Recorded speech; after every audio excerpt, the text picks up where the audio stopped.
Intergenerational property theft. Let's have a look. Hello everyone, Florian.Heise here and welcome to another episode of HeiseSays. Grab your stein of coffee. I want to have a look at this article here from ABC, originally by Four Corners, by Stephen Long. So, from a class divide to intergenerational theft, Australia's real estate frenzy leaves many behind, but it also lifts many up. There's a big divide in Australia, everyone. We pretend we're an egalitarian society, but we're not. We're not. Not at all. You're up here if you're a homeowner. You're down here if you're a renter. Everyone wants to be a homeowner. Everyone wants to be a landlord. We want to be a nation of rent-seeking landlords. Now, the problem with that is, well, it disincentivizes you from investing into businesses, other than online dropshipping, and it doesn't create as much employment or long-term economic growth for our civilization as other industries or other innovations. And then you've got a whole nation of Karen and dibber-dobbers and council regulations. So how much innovation are we even going to see from the housing sector? So, an unrenovated, semi-detached home in Bondi sold recently for more than $2.7 million. It had last traded back in the early 1950s, in the pre-decimal currency era, for about £1,000. The mint original condition, 3-bedroom home, up the hill from a famous Sydney beach, provides a window into the extraordinary escalation of Australian real estate prices. Really? Or is it just Sydney real estate prices that we're talking here? Because we're not talking all of Australia, we're talking Sydney. Sydney's changed, everyone. Australia has changed since the 50s.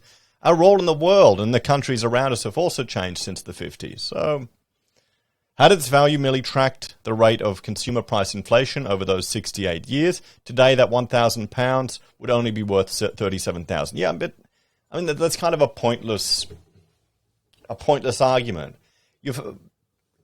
Costs of a lot of goods have gone down over time. Technology has improved. Australia is a little bit more better off and advanced and modern than in the 50s. The countries that we're doing business with are also modern and advanced. So, yeah, and this is this is even better than an NTF, guys. This is a real property. People now are paying millions for NTFs, although that's all a con anyway, isn't it? So, it is not hard to see why the level of home ownership, once a defining feature of Australian society, has tumbled.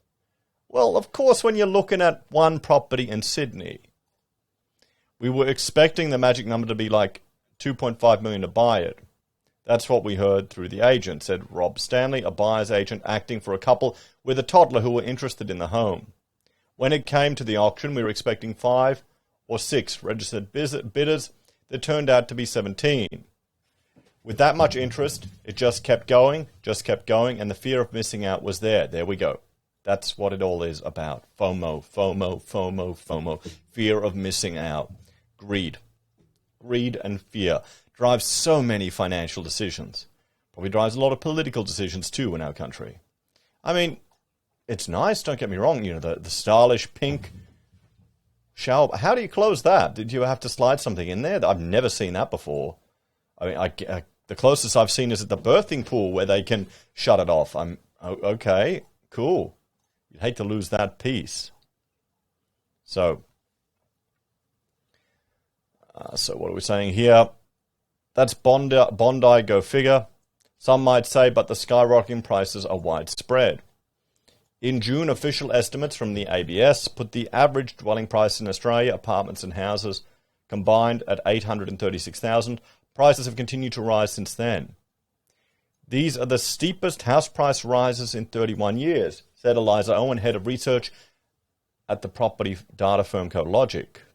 But by year's end, it may be the biggest annual house price surge in Australia ever. Well, we just looked at an article where people are predicting property will go down potentially 20%. So it's all over the place, everyone. But remember, we've had our first recession. I'll just remind you, we've had our first recession in 28 years. We've had drastic intervention in the economy. And people have had additional spending money because they've been locked up and they haven't been able to travel overseas. They haven't been able to waste money on smashed oven toast. And what do you do in Australia when you have money? Well, looks like you put it into housing. Home values have soared in every capital city and in regional and coastal towns too, as people freed from the need to work in the office make an exodus from the city and the lockdowns. All of this has worsened an already existing crisis of housing affordability that is pricing the young and people on modest incomes out of the Australian dream of home ownership. Well, yeah. Like I said, we're not an egalitarian society anymore. Australia is maturing as a nation. We've locked up so much land. We've put so many restrictions on developing so much of the country. We're bringing people in left, right, and centre, and we're just condensing them in a few capital cities. You wonder why property is going crazy. What's really striking is the decline in the home ownership rate among people under the age of 45, says economist Saul Eslake. He says that at the 2016 census, the rate of home ownership among people under 45 was lower than it had been at the census of 54. I suspect when the 2001 results come out, the home ownership rate among younger adult Australians, that is said to be in their 20s and 30s, will be lower than it was at the census of 47. Jason Wolinski, a Federal Labor Party backbencher, who was chairing a parliamentary inquiry into housing affordability, calls this a moral failure. We have created some of the least affordable housing in the world, he said. It's akin to intergenerational theft. Well, there's a whole... Here's the thing. You're going to get the politicians feeding you bullshit on both sides that they can find a solution to this. You've got a culture where people don't want a solution. You've got everyone who's trying to get in, but then once you're in, you don't want property to get cheaper. You want to feel wealthy. You want to feel like you've been smart with your investment decisions. You want to see the value of your property go up more than you can earn in a year when you did absolutely nothing to it. So there's cultural issues to address here. I don't think any of the politicians are going to be able to make any real meaningful changes. All they will do will tinker around at the edges and just hand out money. They'll just redistribute money, and of course it will just inflate the property prices. We need some experimental parts of this country where we just cordon off an entire area and remove some of these legislation or interventions. Can you see that happening? The surging house prices stand in complete contrast to wages growth, which has been stagnant for years. Nationwide over the past year, the cost of a mid-price home has risen by about $2,500 a week. In the Greater Sydney region, it has grown by $5,600 a week. Try getting a pay rise to match that. Well, you need to change jobs. You need to change careers. You need to start side gigs and hustle, everyone. It's not possible. It's going to be really hard for the average person. The average person isn't for Sydney anymore. Sorry. You're now just assigned to being a renter in that city. So it's time to move. Time to look at other options. It wasn't always like this. For much of the 20th century, homes were far more affordable. Well, let's look at the amount of, in much of the 20th century, the amount of legislation surrounding houses wasn't as significant. The amount of green energy compliance and requirements and bullshit wasn't as significant. Here, you need to have, what's just come in now? All smoke detectors need to be wired together. You need to have all these insulation requirements. You need to have report after report after report just to your house. All of these things add costs, everyone. They add costs. You've got all of the headworks charges, all of the professional charges in just building a house as well. And for most people, the drafting, the architectural drafting or the building designer, that's not that big a chunk. Everyone, you'd be shocked at how cheap plans are. That's probably why I can't even touch them, guys. I can't compete. Drawing up a house, it's just not worth it for me because of the insurance costs. Well, yeah. When someone does it for $500. Anyway, between the years immediately after World War II and the early 70s, houses basically cost 3 times the average male annual earnings, and the ratio didn't really change much over the period of almost 30 years. Now house prices and wages have completely decoupled. Well, no, they haven't. Here's the problem. Here is the problem. They're looking at one wage to house prices. We're not in the 50s to 70s anymore. We're in the future. We're in where everyone has to work now. So houses are now 2 wages. Okay? A family needs to have both people working because that's what you're competing with in the market for housing. That's how it is, everyone. Sure, you get the family tax benefit and all of these things to offset a mother not being able to work, and if you have a family. But guys, that disappears really quick. That's welfare for lower income to keep children out of destitution in Australia. That's what it's here for. So, yeah. So what's changed? Let's see if they know what's changed. I mean, Rachel's grandmother, she worked, and her grandfather wasn't happy with it. He wanted to support the family himself. So what did they do with the money that she made? They put it into investment properties, guys. You couldn't do that these days. These days, it's much harder to support a family on one income. But he was quite senior in the government, so he was on a pretty good wicket. So, what's changed? In another old home on the market, for the first time in decades, Four Corners found evidence that points to one of the biggest shifts that's driven up house prices. Under the floor coverings was an old newspaper from '63. At first blush, the headline seemed to imply things weren't so different back then. It read, "Why can't young couples buy homes?"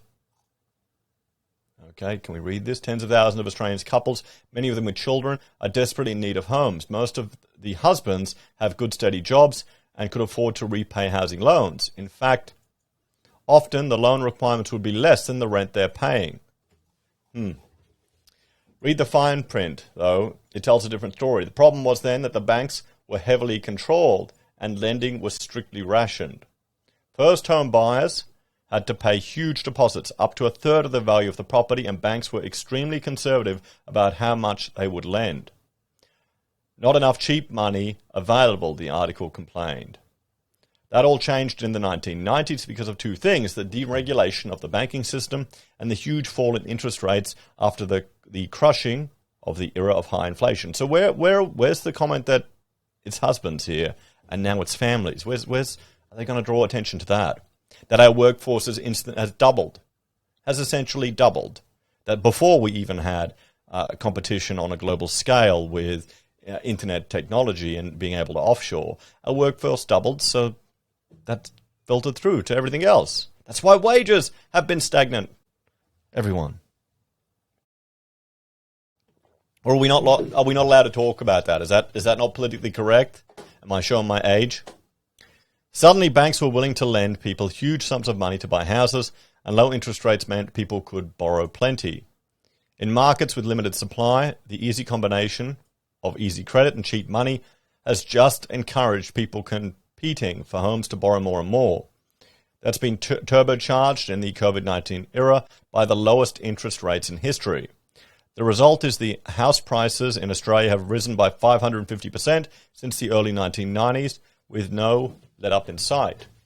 Rising real estate prices have created a lot of winners. For a majority of Australians, the property market has been an escalator to ever greater levels of personal wealth. And if you've been able to get on the escalator at the bottom, you've done exceptionally well over the following 30 years, Mr. Eslake said. If you've been able to hop on it at a different points during the period, you've also shared in those gains. But if you're part of an increasing minority of Australians who haven't been able to get the first foot on their escalator, you've missed out. The gap between the housing haves and have-nots is often seen as a generational divide, but the reality is that many young people will be helped into the property market by their parents, the bank of mum and dad, and many will also inherit enormous wealth generated by the soaring price of real estate. The real losers are those that do not come from money. People like Ashley May, who works as a mental health nurse in Hobart and resides in social housing with her mother, who lives with a disability. Ashley yearns to buy a home for them both. She has a master's degree, a good job, and assumed she'd be able to save up and buy a home. But amid soaring house prices in Hobart, once an affordable city, she's been priced out. Well, okay, that's because we're no longer at the time when one person on one income can save up enough to support a family or a house. Those times are gone. Why isn't that being mentioned at all in this article? Why not? She needs to hook up, shack up with someone else, get a relationship, settle down, and then save up together. That's what a lot of people have to do. The situation left me feeling completely defeated, like there's no point, she laments. I did everything right. I did everything that every politician has ever told us to do. Yeah, it's all bullshit. At least you're not stuck with huge amounts of university debt, I hope, like the Americans, falling for all the crap they tell you. We were told growing up that, that the Australian dream, owning your own home, all you have to do is that you go to school, go to college, go to university, get a good job, and boom, Bob's your uncle. But it's just not the way it's turned out. Well, is your master's any good? What is it in anyway? Adrian Pisarski, executive officer at the housing advocacy group National Shelter, believes the problem is only going to get worse. Only the children of people who already have wealth will be able to acquire home ownership in the future, he said. No, not really. No. He's wrong. We've seen it. We've seen examples again and again where people have made extreme sacrifices to get into home ownership. Really tough. Really cutting it to the bones, cutting all the luxury and fat out of life and just going gun-ho at it. Then they've got in. People who come from poorer backgrounds won't. It's become a real class divider, or always has been. A nation that once prided itself on its egalitarianism and its high level of home ownership is experiencing rising inequality due to a growing chasm of wealth between those who own homes and those who never will. Housing has become, rather than a place of security where you raise a family, something that you seek to create wealth from and speculate on. So that is the real big shift over the last 40 years, and it's one I don't think will serve the future well. Okay, so, let's have a talk about this. They've completely missed the point here, everyone. They've completely missed the point. Not one mention of the fact that you need to compare housing costs to household income. That's what you need to compare it to. Now, back in the examples they were talking about, household income was driven primarily by the male head of the household with one job. If you happen to have a wife, as in our family's experience, who was working as well, that was a bonus to you. That's how they could afford an entire other property on the beach, mind you. It was nice. No mention of that. No mention of that at all. Do people not understand? Do they not realize? If you compare it to household ownership, guys, house prices, they don't seem as dramatic. If you compare it to household income, family income. Now, there is a big divide in people who are earning a lot and people who are not. That's Australia, guys. It's just going to get worse, everyone. So, I don't know. I'm getting frustrated with these type of articles. But ABC definitely have an agenda. They definitely have an agenda, guys. Well, if you enjoyed this video, I want to point you to this one about Australia's insanely high taxes, guys. Check it out. It's just going to get worse. There's another thing. We're paying more taxes. We're locking more super away than previous generations. Wouldn't that be good if they maybe gave us more of our own money? Anyway, I'll see you next time.